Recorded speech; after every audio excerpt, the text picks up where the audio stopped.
एक रात चांदनी से नहाए खेतों के बीच बसे छोटे से गांव रसूलपुर में सब कुछ शांत था। गांव के बाहरी छोर पर खंडहर में तब्दील एक पुरानी हवेली थी। लोग कहते थे कि वहां रात के समय अजीब अजीब आवाजें आती हैं।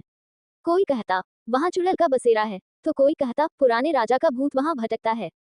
राहुल, जो शहर से छुट्टियों में अपने दादा के पास गांव आया था, इन कहानियों पर यकीन नहीं करता था।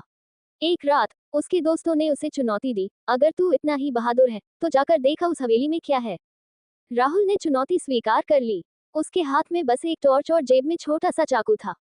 आधी रात के समय जब पूरा गांव गहरी नींद में था, राहुल हवेली की ओर बढ़ चला। हवेली के पास पहुंचते ही ठंडी हवा का झोंका उसके चेहरे पर लगा।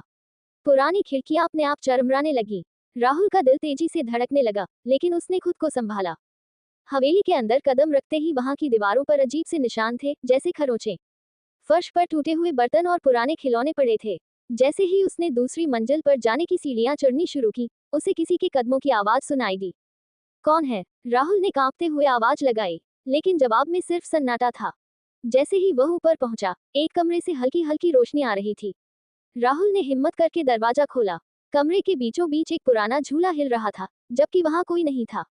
तभी अचानक पीछे से एक ठंडी आवाज आई, तुम्हें यहाँ नहीं आना चाहिए था। राहुल ने पीछे मुड़कर देखा तो एक साया उसकी ओर बढ़ रहा था। उसकी आंखें जलती हुई अंगारे जैसी थीं। राहुल ने डर के मारे जोर से चिल्लाया और तेजी से भागा। सीढ़ियां उतरते समय उसने देखा कि दरवाजा अपने आप बंद हो चुका था। आखिरकार किसी तरह राहुल ने दरवाजा खोला और बाहर निकला। बाहर की हवा में आते ही साया गायब हो गया। वह दौड़ता हुआ गांव पहुंचा और सीधे अपने दादा को सब कुछ बताया। दादा ने उसकी बात सुनकर गहरी सांस ली और बोले, वह हवेली कभी एक राजा की थी। कहते हैं उसने अपनी बेगुनाह रानी को वहां मार डाला था। तभी से उसकी आत्मा वहां भटकती है। उस रात के बाद राहुल ने कसम खाई कि वह फिर कभी उस हवेली के पास नहीं जाएगा।